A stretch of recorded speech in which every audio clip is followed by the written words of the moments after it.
Hello friends, आज हम पढ़ने वाले हैं बीएससी 5th सेमेस्टर के लिए केमिस्ट्री की ये सेकंड यूनिट चल रही है। सेकंड यूनिट में हम पढ़ रहे हैं एल्कीन के बारे में।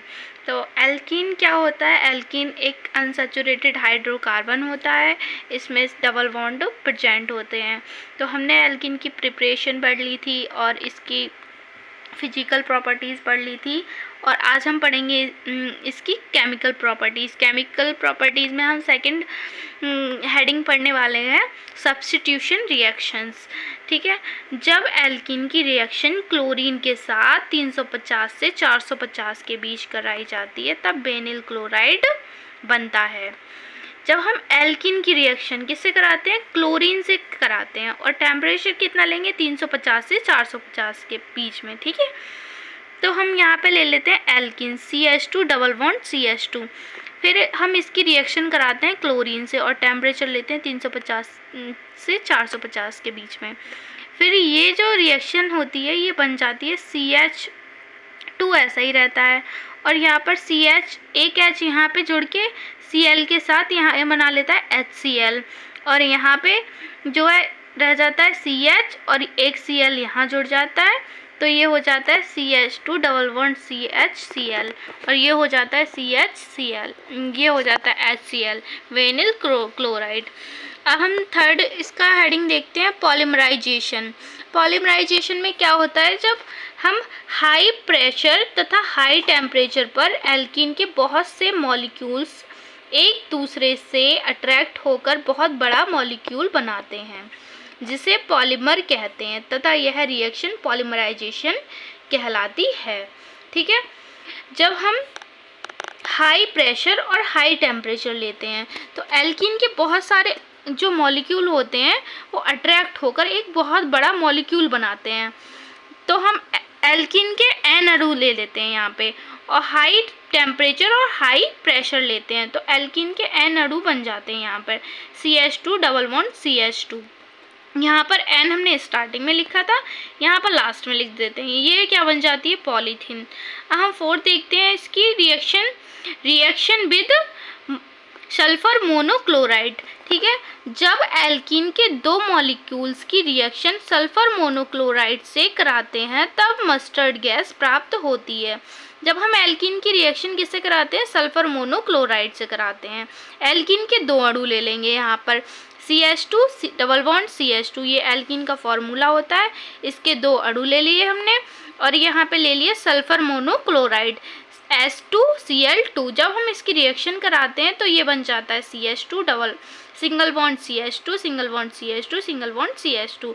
ये जो इसके दो अणु हैं तो दो यहाँ जुड़ जाते हैं, दो यहाँ जुड़ जाते हैं, और ये Cl जो है एक Cl इधर एक Cl इधर, और S के दो अणु हैं ये एक प्लस में आ जाता है, ये इससे जुड़ जाता है। ठीक है, अब हम पढ़ेंगे मस्टर्ड गैस के बारे में। मस्टर्ड गैस क्या होती है? ठीक है, मस्टर्ड गैस एक तेल जैसा गाढ़ा द्रव है। इसमें सरसों की गंध आती है। मस्टर्ड गैस जो होती है उसका वो कैसा होता है? तेल जैसा गाढ़ा द्रव होता है। इसमें सरसों की गंध आती है। जैसे हम खाने वाला जो तेल होता है जो हम सब्जियों में यूज़ करते हैं सब्जी बनाने के लिए, उसकी जैसी इसमें गंध आती है। इसकी वाष्प चमड़े पर फफोले डाल देती है। इसकी जो वाष्प होती है वो क्या करती है? हमारी जो स्किन होती है उस पर अगर जरा सी भी लग जाए तो फफोले पड़ जाते हैं, तथा फेफड़ों व शरीर के अन्य अंगों पर घातक प्रभाव डालती है। हमारे जो फेफड़े होते हैं और बॉडी के जो अन्य पार्ट्स होते हैं उन पर जो है इसका प्रभाव जो है खराब पड़ता है। इसके उपयोग युद्ध में पत्थरों को उखाड़ने के लिए किया जाता है। इसका उपयोग जो है युद्ध में करते हैं।